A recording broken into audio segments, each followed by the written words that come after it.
ladies, gentlemen, and whoever or whatever you identify as, welcome back to the Shed of Dread and welcome to another video. Right then, another article time.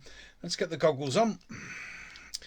Right then, bounding into comics, and off we go with Disney provides first look at their illegal immigrant version of National Treasure. Starring actress hints illegal immigration, a prevalent theme in the show. If you don't know what I'm on about with National Treasure, it's two films that starred Nicolas Cage. Brilliant films, very enjoyable on Disney when Disney used to do stuff that made sense. In any case, I shall read this. The Walt Disney Company provided their first look at their upcoming National Treasure series that will air on Disney Plus and will feature an illegal immigrant as the main protagonist. This'll be fun, won't it? Any case, the official description of the series as provided by the Walt Disney Company in a press release states, the series focuses on a young heroine, Jess Lisette Oliveira, a brilliant resourceful dreamer who embarks on an adventure of a lifetime to uncover the truth about her family's mysterious past and save a lost Pan-American treasure. The first look was provided at the San Diego Comic-Con Ballroom 20, where they showed attendees a new trailer as well as behind-the-scenes look at the series. The trailer, if you're interested, is going to play right now.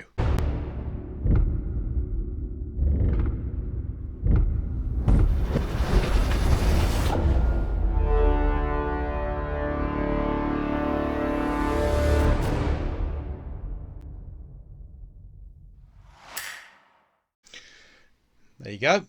Any case, I should carry on. During the series presentation, Disney attempted to provide legitimacy to the series by announcing that Harvey Keitel would reprise his role as Peter Sadowski in the series.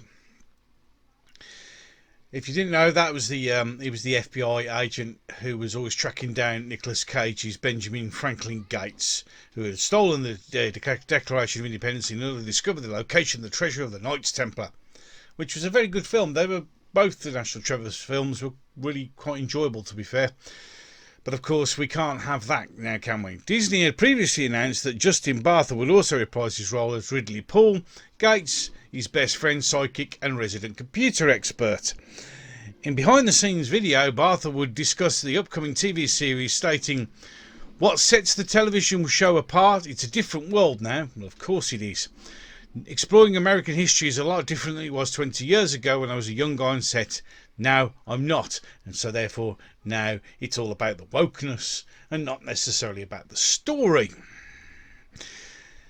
Lisette Oliveira, who plays the illegal immigrant, discussing her character, saying Jessie's a 22-year-old dreamer, she's tenacious and she embarks on this Pan-American treasure adventure. In the roundtable interview with a fan version at the San Diego Comic-Con, Oliveira further discussed the show by saying, "For me, I grew up and that was my National Treasure. That was what I saw. I never really thought much about it. I think our show, though, is a little bit more of what I experience in day to day. I live in Los Angeles, thus completely detached from reality, so I'm exposed to many different types of people. For me, this is my normal." Jake Austin Walker, who plays Liam, described it as a swoon-worthy, struggling musician with a permanent chip on his shoulder, who comes along from a long line of treasure hunters, and also said, "I think in the general to piggyback off what she said, our show is kind of, we are with the times." That should say all that you need to know. I mean, we want to hear stories from people from all walks of life, and I think that's what's really beautiful. Okay, whatever. He later added, "The showrunners genuinely care about the culture and the it's the story that everyone has to tell." Not really everyone, eh? And I don't think that's lagging in our show, and I'm all completely for her, for the diversity. There's that magic word, ladies and gentlemen, and it makes the character to be special. Everyone's so unique. I think it's a step forward for us. Step back for entertainment, no doubt. When asked about her character being an illegal immigrant, Oliveira responded, "I could not be more proud." Okay, we're talking about how the showrunners, Cormac Willoughby and Marina Willoughby, wrote the original movies and how they wrote the series as well. Well, they've obviously changed. And so she named her grandmother, or she named his character after her grandmother, and Cormac's dad was never an American citizen, because that makes it all different. These are the themes that are really prevalent in our show. To think, for me to be playing a young dreamer who's intelligent and smart, willing to do her best, it's really important for people to see, because it is a different American experience, especially more different than Ben Gates. It's just different family ties, she added. Showrunners Cormac and Marina Willoughby had also discussed the show with Fanstation, detailing they wanted to make the show female-centric. So we've had the diverse word, and now we've had the female-centric word. Marina Willoughby said, "We're desperate to do something completely new in the sense that we wanted to do a female-centric. We wanted not only our lead to be a woman, but we wanted our bad guy, our Sean Bean, our Ed Harris of this time, to be a woman. And we wanted the treasure story to be about women in history as well." So we've covered Benjamin Franklin and the Founding Fathers, so we've done those guys. It's the time we go, let's find something interesting female figures from history we can write, fashioning a treasure story around, and that's really important to us, she added. Well, there you go. It's, typical Disney by the sounds of it. The series appears to be part of Disney's strategy to radically reshape the United States of America, and therefore that's why you're losing money. That's why no one's interested in what you're doing, and that's why this is going to be a steaming pile of woke shit. The company CEO, B. Chapek, outlined back in March when he and the company admitted to grooming young children. In an email to Disney employees, Chapek Delta, do not want anyone to mistake a lack of statement for a lack of support. We all share the same goals of a more tolerant, respectful world. Where we may differ is in tactics to get there. Well, as far as I can see, the tolerant and diverse world actually equates to less tolerant and less diverse. But there you go.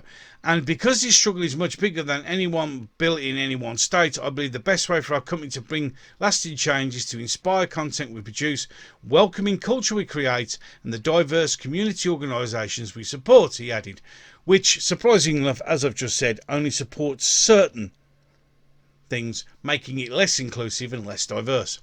Chapak went to explain the reason content is at the top of our list. For a century, our company stories have opened minds, inspired dreams, shown the world both as it is and how we wish it could be, and now more than ever represent the incredible diversity of our society by blanking out one section of it, thus making it not diverse at all. We're telling important stories, raising voices, and I believe changing hearts and minds. Or in other words, what he's actually saying is Disney's now become a propaganda machine to reprogram our children into ignoring everything else. National Treasure Edge of History also starred Catherine Zeta-Jones, who played Billy, a badass billionaire, Zula Reed as Tasha, and we're going on to National Treasure Edge of History. Right, okay. As a badass billionaire, Zula Reed as Tasha, Antonio Capiri as Oran, Jordan Rodriguez as Ethan, and Lyndon Smith as FBI agent Ross. Jerry Bruckheimer, the Willoughbys, Jonathan Littman, Kirsten Reed, John Tuttleborough, Mira Nair, and Rick McGurla. Sorry for pronouncing all those. Executive produced the series. McGurla also serves as a writer on there, is directing the series. There is no release date as of yet. So there we go. So we're now doing a TV series on National Treasure, basically trashing the two films, turning it into a diverse and female-centric storyline. And then they'll blame everybody else for when it goes wrong, because that's why Disney's failing terribly at the moment, because instead of producing decent stuff, they just want to produce stuff that pushes their message and, in their own words, grooms and programs children into their way of thinking, not the actual way of thinking. But hey, what do I know? I'm just a fat bloke sitting in a shed surrounded by his toys. You let me know what you think. Comment section down below. You know what you need to do right now. I don't need to tell you anymore. If you enjoyed this video, you could always do what Dave the Hand is doing right now and thumbing it up. Thank you, Dave. Much appreciated as always. If you want to see some more videos like this, you can hit the subscribe button, which is located down there.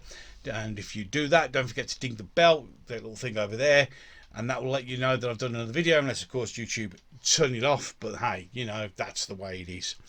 So with that, and as always, and until the next one, ladies and gentlemen, I'm going to love you and leave you.